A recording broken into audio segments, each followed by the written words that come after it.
Hello friends, नमस्कार। मेरा नाम है जसराज और आप देख रहे हैं राजपूती पोशाक चैनल। तो फ्रेंड्स, आज की इस वीडियो में आपको बताने वाला हूं कि आप पुराने सूट का नाप है वो कैसे ले सकते हैं आपके घर पर ही, या आप कहीं भी काम करते हो तो पुराने सूट का नाप आप कैसे ले सकते हैं। तो नाप लेने के लिए सबसे पहले आप अपनी कॉपी या कोई भी वाइट पेपर ले लें।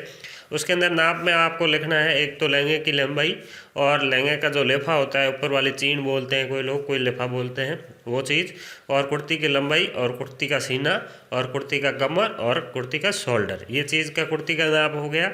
और कांचली का आपको नाप लेना है, कांचली की बाजू की लंबाई और बाजू की चौड़ाई।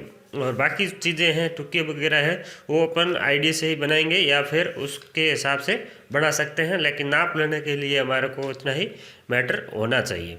तो मैं आपको अभी सूट का नाप लेके दिखा देता हूँ कि कैसे नाप लेना है और कैसे लिखना है। और कटिंग करने का वीडियो हमारे चैनल पर आपको मिल जाएगा, डिस्क्रिप्शन में आप लिंक देख सकते हो या हमारे चैनल पर विजिट करके आप देख सकते हो। तो मैं बता देता हूँ आपको कि आप सूट की नाप कैसे लोगे।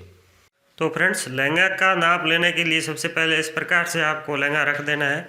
फिर उसके ऊपर इंची टेप इस प्रकार से रख देना है, जैसे मैंने यहाँ पर इंची टेप रखा है, इस प्रकार से इंची टेप को रख देना है। तो मेरा यहाँ पर 1.38 का नाप आ रहा है, आप यहाँ पर देख सकते हो, मेरा यहाँ पर 138 का नाप आ रहा है। तो मैंने यहाँ पर 138 नाप लिख लिया है। और अब आपको यहाँ पर लेफे की नाप की लंबाई लेनी है, तो यहाँ पर आपको इस प्रकार से कर लेना है। फिर इस प्रकार से डबल करना है। इसको डबल करने के बाद में आप यहाँ पर इंच टेप रखोगे और इसको पकड़ करके सीधा रखोगे। फिर आप इस प्रकार से ये नाप देख सकते हो, ये 15 से ऊपर आ रहा है, 15.25 आ रहा है। तो ये हमारा 31 का लेफा हो गया है। तो यहाँ पर हमने 31 लिख दिया है, आप देख सकते हैं यहाँ पर 31 लिख दिया है। अब मैं आपको कुर्ती का नाप लेना बताता हूँ, तो आप इस वीडियो को शुरू से लेकर लास्ट तक पूरा जरूर देखें। अगर आपको ये वीडियो पसंद आता है तो इस वीडियो को लाइक कर दीजिए, अपने दोस्तों में शेयर कर दीजिए, और चैनल को अभी तक सब्सक्राइब नहीं किया है तो सब्सक्राइब करके बेल आइकन को प्रेस कर दीजिए। तो फ्रेंड्स, लहंगे का नाप मैंने बता दिया है। फिर आपको नाप लेना है कुर्ती का। तो कुर्ती का नाप लेने के लिए आपको सबसे पहले कुर्ती को इस प्रकार से डबल कर लेनी है, जैसे मैं आपको बता रहा हूँ, इस प्रकार से ऐसे डबल कर लेनी है। फिर यहाँ पर इस तरीके से कुर्ती को रख देना है, ऐसे आप देख सकते हो, इस प्रकार से रख देना है। उसके बाद में आपको इंची टेप रखना है, यहाँ ऊपर से जो यहाँ पर सबसे ज़्यादा लंबाई है आपको यहाँ से रख देना है। और यहाँ से रखने के बाद में आपको नीचे लाना है जहाँ पर कुर्ती का घेर है। तो आप यहाँ पर देख सकते हो, ये यहाँ पर 24 कुर्ती की लंबाई है। तो हम यहाँ पर 24 लिख देंगे, नाप के अंदर 24 लिख देंगे। आप यहाँ पर देख सकते हो, यहाँ पर कुर्ती की लंबाई दी गई है, तो हम यहाँ पर 24 लिख देते हैं। और अगर अपन सूती कपड़े से बना रहे हैं तो आधा इंच एक्स्ट्रा भी ले लेते हैं, बाकी ज़रूरी नहीं है। अदर कपड़ा है तो हम यहाँ पर सूती कपड़े से बनाएंगे तो इसको आधा इंच ज़्यादा लेंगे। और उसके बाद में आपको लेना है कुर्ती की सीने की चौड़ाई। तो इस प्रकार से सीने की चौड़ाई का नाप लेने के लिए आपको कुर्ती को फोल्ड कर देना है अंदर की साइड में।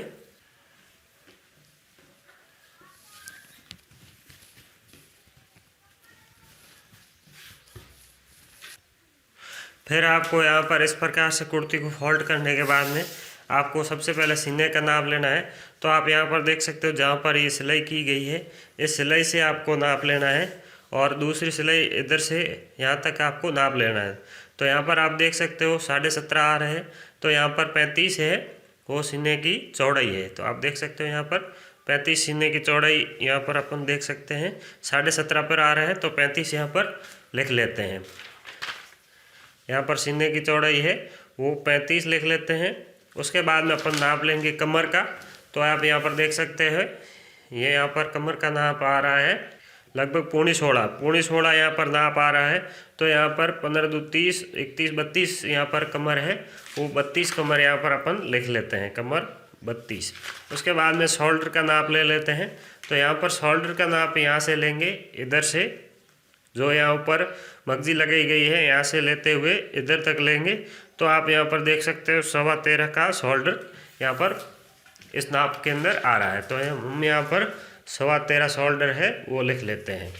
उसके बाद में अपन कौंचली की लंबाई और चौड़ाई का नाप लेंगे। तो हम यहाँ पर कौंचली को भी ले लेते हैं। तो कौंचली को भी ठीक इसी तरीके से नाप लेना है। सबसे पहले आपको बाजू की लंबाई है वो उसका नाप लेना है। बाजू की नाप के लंबाई लेने के लिए आपको यहाँ पर जो कांचली का इधर ऊपर वाला हिस्सा है, यहाँ से इस बाजू तक इधर तक आपको नाप लेना है। हम यहाँ से नाप ले लेते हैं। तो यहाँ पर आ रहा है 14.5। तो बाजू की लंबाई 14.5 हो गई है। फिर इसको अपन बाजू की चौड़ाई का नाप लेने के लिए वापस इनको फोल्ड करेंगे। फोल्ड करने के बाद में आप यहाँ पर देखेंगे जो ये सिलाई की गई है, इस सिलाई से इधर तक नाप लेंगे तो यहाँ पर 4.5 आ रहा है, यानी 9 इनकी बाजू की चौड़ाई है। तो हम यहाँ पर 9 लिख लेते हैं।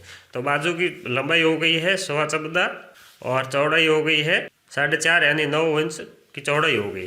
तो इस प्रकार से आप पुराने सूट का है वो नाप ले सकते हैं।